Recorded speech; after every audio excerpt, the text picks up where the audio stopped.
Bismillahirrahmanirrahim. Assalamualaikum warahmatullahi wabarakatuh.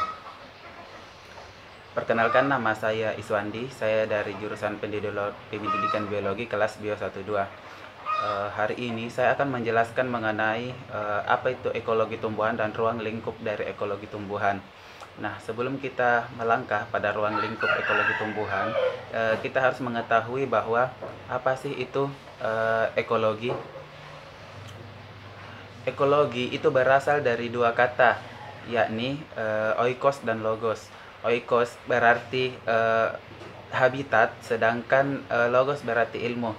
Sehingga dapat ditarik kesimpulan bahwa ekologi adalah ilmu yang mempelajari tentang hubungan antara makhluk hidup dengan lingkungannya dan hubungan antara makhluk hidup dengan sesamanya, baik itu makhluk hidup berupa tumbuhan maupun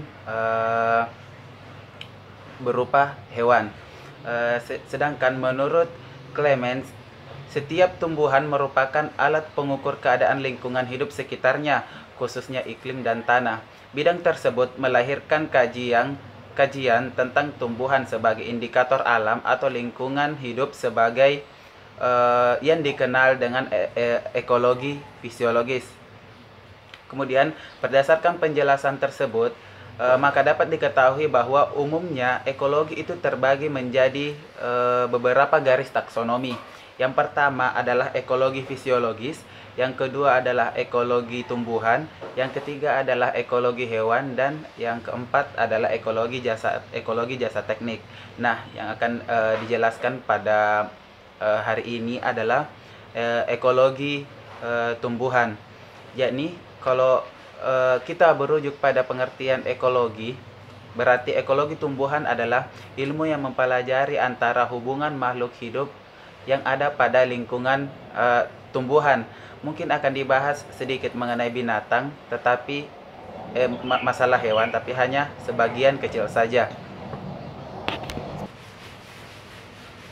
Kemudian dalam ekologi tumbuhan itu melibatkan banyak sekali faktor-faktor lingkungan, tetapi seperti faktor biotik dengan faktor abiotik. Apa itu faktor biotik? Faktor biotik adalah faktor hidup yang ada pada sekeliling makhluk hidup itu sendiri atau pada cakupan habitat itu sendiri. Seperti dalam ekosistem, di dalam ekosistem tumbuhan itu mempunyai peranan yang sangat penting. Ia berperan sebagai konsumen yang menghasilkan oksigen yang akan digunakan oleh makhluk hidup lainnya untuk dapat bertahan hidup. Kemudian ada yang namanya mikroorganisme yang berperan sebagai dekomposer bagi makhluk hidup yang telah mengalami kematian. Kemudian faktor biotik itu juga meliputi tingkatan-tingkatan organisme yang meliputi individu, populasi, komunitas, ekosistem, dan biosfer. Untuk individu itu sendiri, individu adalah makhluk tunggal yang mendiami suatu area. Misalnya individu pohon mangga yang mendiami suatu area. Kemudian populasi adalah kumpulan dari beberapa individu yang mendiami suatu area. Misalnya pada suatu area ditumbuhi berbagai macam pohon mangga. Itu adalah namanya populasi, lebih dari satu makhluk hidup. Kemudian ada yang namanya komunitas. Untuk komunitas itu sendiri bisa dikatakan kumpulan dari beberapa populasi. Misalnya dalam satu komunitas itu bukan hanya pohon mangga saja, tetapi bisa ada pohon pisang, bisa ada pohon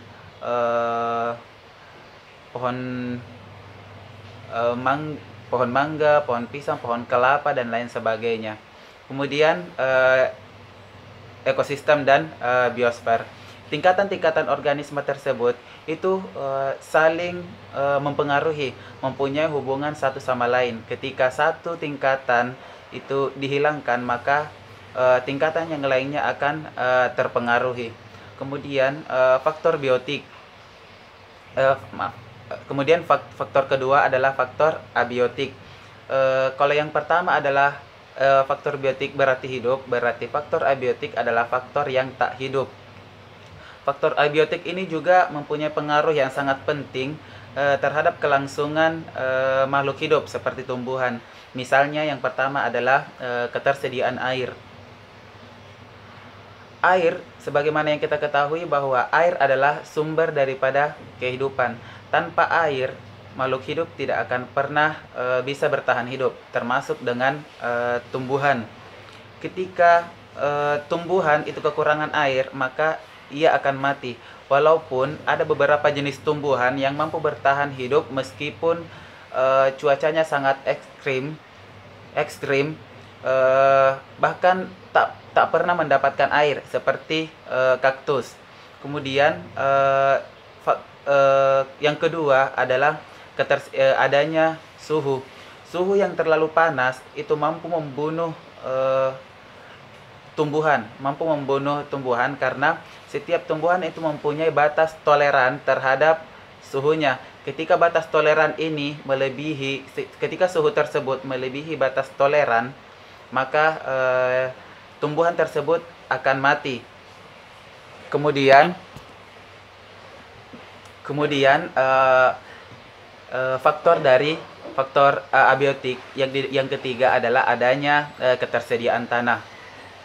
Sebagaimana yang kita ketahui bahwa tanah adalah tempat pijakan bagi semua makhluk hidup. Tanpa adanya tanah, akan sulit makhluk hidup untuk hidup, termasuk dengan tumbuhan. Tumbuhan tak akan pernah hidup tanpa adanya tanah.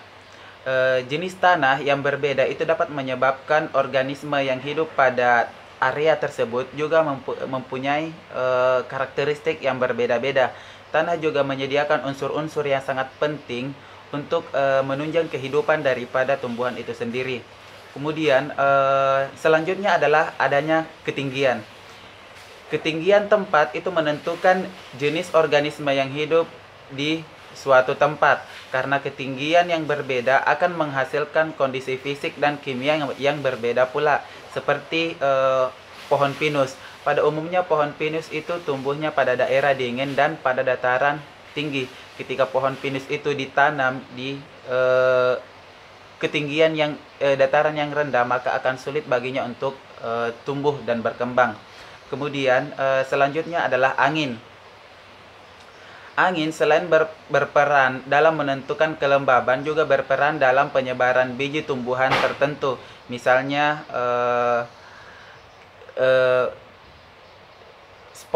misalnya ada spora atau biji yang terhempas sehingga mampu tumbuh pada suatu area tertentu. Kemudian yang mempengaruhi yang lainnya adalah adanya garis lintang. Garis lintang yang berbeda itu dapat menunjukkan kondisi lingkungan yang berbeda pula. Garis lintang secara tak langsung menyebabkan perbedaan distribusi organisme di permukaan bumi. Kemudian di dalam ekosistem itu terdapat berbagai macam istilah seperti komunitas yang berarti kumpulan dari beberapa populasi yang hidup pada suatu area tertentu yang memiliki hubungan interaksi satu sama lainnya, atau bisa dikatakan mempunyai keterkaitan satu sama lain sehingga mempengaruhi satu sama lainnya. Populasi merupakan sekumpulan individu yang sejenis yang menempati suatu area tertentu. Kelangsungan hidup suatu organisme pada suatu area atau pada suatu tempat itu ditentukan oleh kedua faktor penting tersebut, yakni biotik dengan abiotik yang saya sebutkan sebelumnya, di mana di dalamnya itu terdapat produsen yang menghasilkan makanan yang merupakan penyedia makanan, sedangkan konsumen yang merupakan organisme yang akan melakukan ketergantungan terhadap produsen.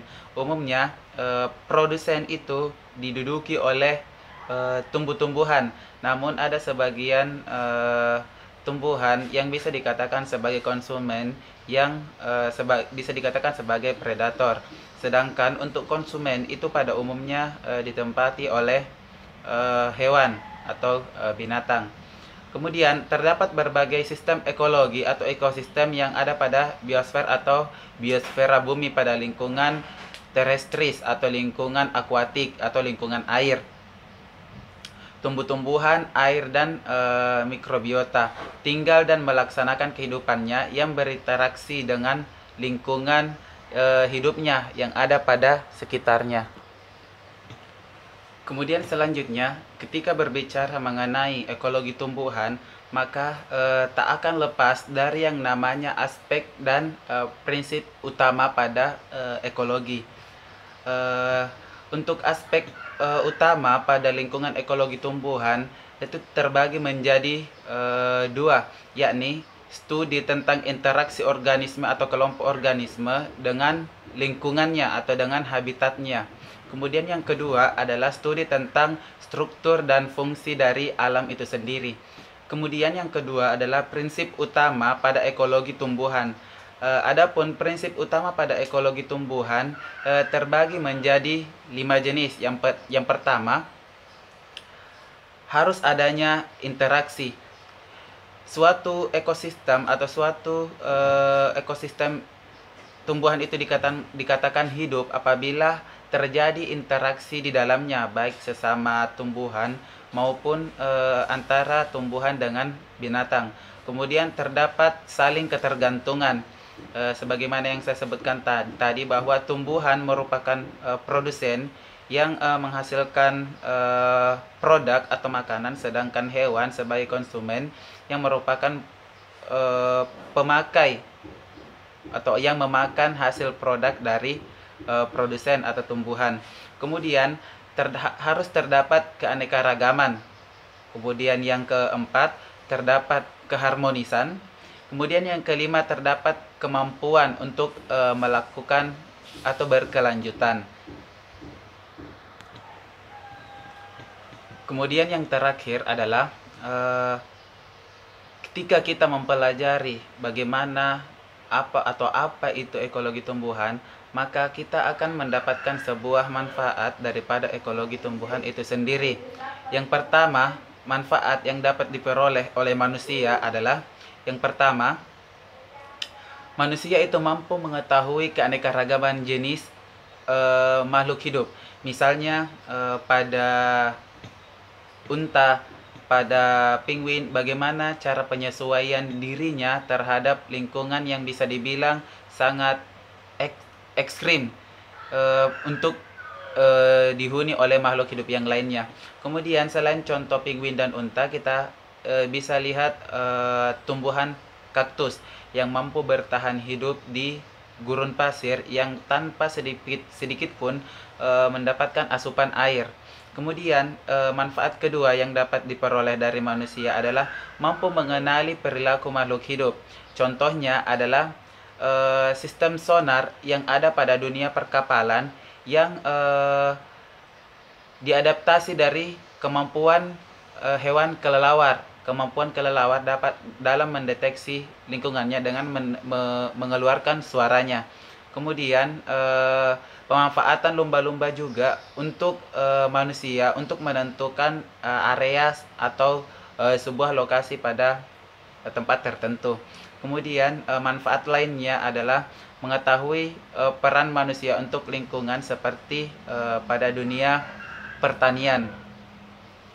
Dengan mengetahui ekologi tumbuhan, maka kita dapat mengetahui faktor-faktor apa saja yang mempengaruhi kualitas dari pertanian itu sendiri, bagaimana caranya kita menghasilkan bibit-bibit unggul tanpa membutuhkan biaya yang banyak, bagaimana caranya menghasilkan suatu produk atau beras dalam jumlah yang sangat besar dan dalam waktu yang sangat singkat tanpa mengeluarkan banyak tenaga, tanpa mengeluarkan banyak materi. Mungkin hanya itu dari saya, hanya itu yang dapat saya sampaikan mengenai ruang lingkup ekologi tumbuhan. Lebih dan kurangnya mohon dimaafkan. Saya akhiri. Assalamualaikum warahmatullahi wabarakatuh.